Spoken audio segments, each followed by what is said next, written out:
இப்படி நினைப்பீங்கன்னா எனக்கு சுத்தமா தெரியாது ஃப்ரெண்ட்ஸ். ஆல்ரெடி வந்து இந்த ஸ்டார் கூட வந்து நான் போட்டிருக்கேன். இதோட டுட்டோரியல் வந்து கீழே கொடுத்துருக்கேன். இதுவரை பார்க்கலைன்னா பாருங்க. இதுல என்ன அப்படின்னா, நான் வந்து இதுல கார்னர் திருப்புறது கொஞ்சம் ஸ்பீடா சொல்லிட்டேன்.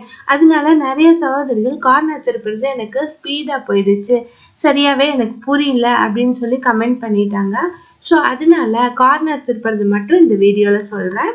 கார்னருக்கு வந்து ஸ்டார்டிங் ஆரம்பிச்சு இந்த லைன் வரையும் போட்டாச்சு.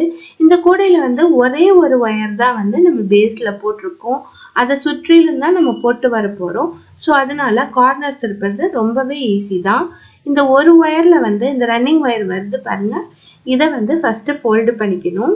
எண்ட்ல இருக்க இந்த ஒரு ஒயரை அதுக்கு மேல சுத்தி நம்ம நாட் போட்டுக்கலாம். அப்ப அந்த இடத்துல ஒரு முக்கோண வடிவம் கிடைச்சிருச்சு. இப்ப இந்த முக்கோண வடிவம் கிடைச்ச பின்னாடி அடுத்த கார்னர் எப்படி திருப்புறது அப்படிங்கிறது உங்களுக்கு டவுட் வரலாம். அதுவும் ரொம்ப சிம்பிள். இந்த பேஸை வந்து டர்ன் பண்ணி வச்சுக்கோங்க. கீழே வந்து கீழ் பக்கமா ஒயர்கள் போகுது இல்லையா, அதுல ஒரு ஒயரை எடுத்துட்டு இந்த ரன்னிங் ஒயரோட சேர்த்து நாட் போட்டீங்க அப்படின்னா உங்களுக்கு ரெண்டு கார்னரும் கிடைச்சிடும். ரெண்டு முக்கோண வடிவம் இந்த இடத்துல கிடைச்சிருக்கு. அவ்வளவுதான்.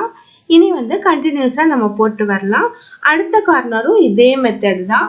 ஒரு ஒயர் தான் இருக்கும். நீங்க ஃபர்ஸ்ட் வந்து அந்த ஒரு ஒயரோட நாட் போட்டீங்க அப்படின்னா அதுக்கப்புறமா கீழே இருக்கிற ஒயரோட சேர்த்து இன்னொரு நாட் போட்டுறணும். ரெண்டு முக்கோணம் பக்கம் பக்கத்துல நமக்கு கிடைக்கும். அவ்வளவுதான் இந்த கூடையில கார்னர். ரொம்ப ஈஸி. இதை போட்டுட்டு ஈஸியா இருந்ததா அப்படிங்கறத எனக்கு கமெண்ட் பண்ணி சொல்லுங்க. தேங்க்ஸ் ஃபார் வாட்சிங்.